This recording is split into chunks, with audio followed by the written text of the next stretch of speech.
ओम शांति।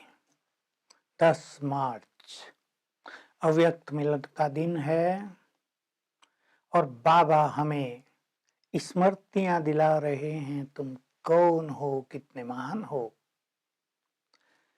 तो बाबा ने कहा ब्राह्मणों के वृक्ष का विस्तार होता जाता है, संख्या बढ़ती जाती है।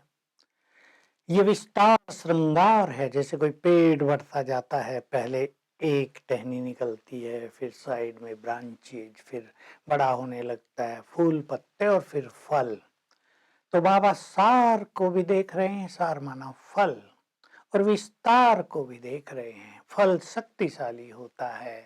बाबा हम सबको ये प्रेरणा दे रहे हैं, तुम्हें विस्तार भी करना है, क्योंकि विस्तार भी जरूरी है, और सार अर्थात शक्तिशाली स्वरूप में भी रहना है। ये फल है, ज्ञान और योग का फल है। एक बहुत अच्छी सूक्ष्म बात कही, जो आजकल के संदर्भ में हम सब के लिए बहुत ही उपयुक्त है, कि जब तक तुम बाप के समान नहीं बने, बाप से मिलन नहीं बना सकते। चाहे मिलन के दिन हम मधुबन में आते हैं या रोज बाबा से अमृत वेले या कभी भी मिलन मनाते हैं, हमें समान बनना है। समान अर्थात जैसे बाबा पराये तन में अवतरित हुए हैं, मैं आत्मा भी इस तन में आई हूँ। जितने जितने हम आत्म अभिमानी होंगे, उतना ही परमात्मा मिलन सहज होगा, बड़ा ही सुखदायी होगा। बाबा ब्राह्मणों को देखकर, ब्रह्मा वत्सों को देखकर बहुत कुछ याद दिला रहे हैं। तुम सभी परमात्म पहली रचना हो, सर्वश्रेष्ठ रचना हो। तुम ज्ञान सागर के बच्चे हो, तुम भी मास्टर ज्ञान सागर, त्रिनेत्री, त्रिकालदर्शी, तीसरे नेत्र से संपन्न हो गए हो। तुम्हें बाप ने रचा, बाप ने तुम्हें एडॉप्ट किया। तुम इन आंखों के द्वारा दोनों बाप को देख सके हो।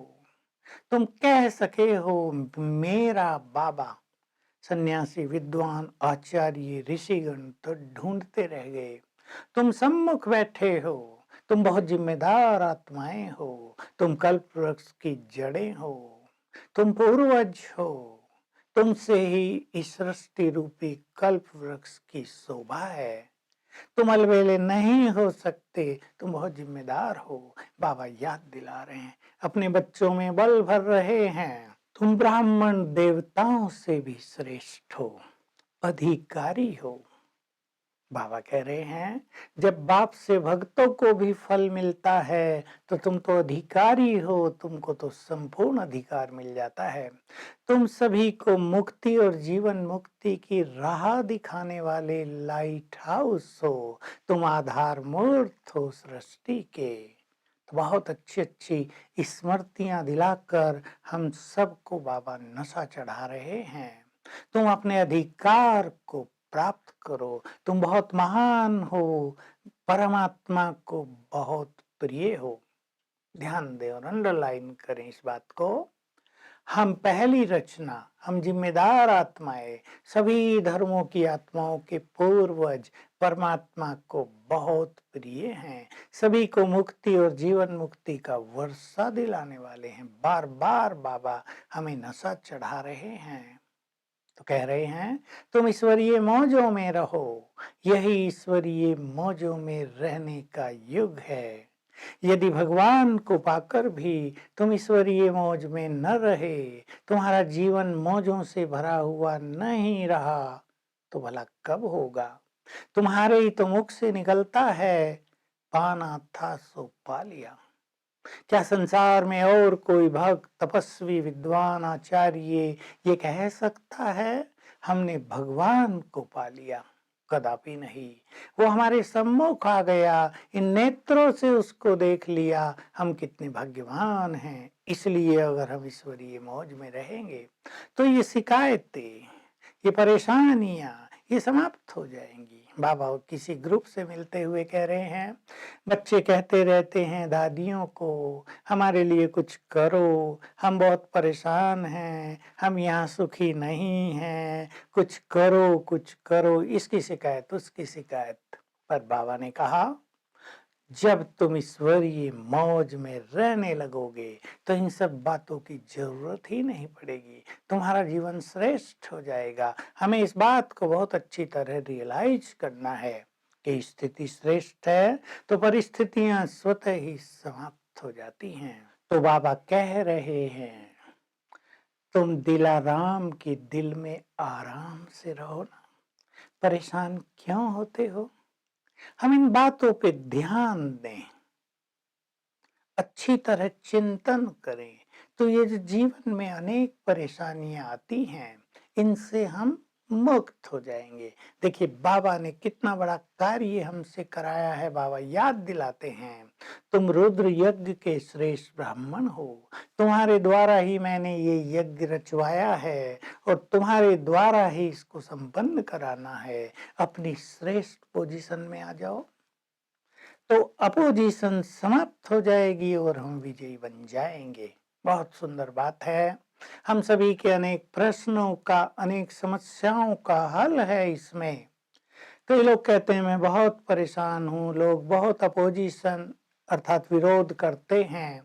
उत्तर है, अपनी श्रेष्ठ पोजीशन में रहो, श्रेष्ठ स्वमान में रहो, तो सभी सहयोगी बन जाएंगे, सब सम्मान देंगे और तुम विजयी रत्न बन जाओगे।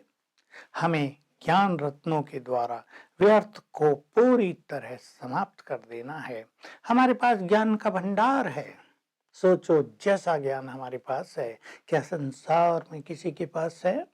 तो किसी भी तरह का व्यर्थ अगर हमारे मन में चलता है तो हम ज्ञान की पॉइंट्स को यूज करके उस व्यर्थ से स्वयं को मुक्त करें, क्योंकि अगर लंबा समय व्यर्थ चलेगा तो हमारी आंतरिक शक्तियां नष्ट होती जाएंगी, न हमें सेवाओं में सफलता मिलेगी, न हमें इस ईश्वरीय जीवन का सुख मिलेगा। तो आज बाबा हम सभी को श्रेष्ठ स्वमान में स्थित कर रहे हैं। हम अपने को उसी स्वमान से देखें जिस स्वमान की नजर से स्वयं भगवान हमें देखता है। आज जो बाबा ने स्वमान की बातें बताई, पहली रचना हो, अधिकारी हो, पूर्वज हो, यज्ञ के रक्षक हो, महान हो, इन सब को आज हम याद करेंगे। आज सारा दिन हम स्वमान में स्थित रहेंगे और तीसरे नेत्र से बाबा को देखा करेंगे। हर घंटे में 10, 20, 30 सेकंड अपने दिव्य नेत्र से परम धाम में शिव बाबा को देखेंगे तो हमारी स्वमान की स्थिति इस सुंदर अनुभव को बहुत बढ़ा देगी। हम जितना लंबा समय चाहें अपनी मन बुद्धि को उसके स्वरूप पर स्थिर कर सकेंगे। हर घंटे में एक बार स्वमान में स्थित होकर तीसरे नेत्र को बाबा पर स्थिर अवश्य करना है। Om Shanti. To watch Peace of Mind channel videos on YouTube, subscribe us on youtube.com/tvpeaceofmind. Just a click for a peaceful life.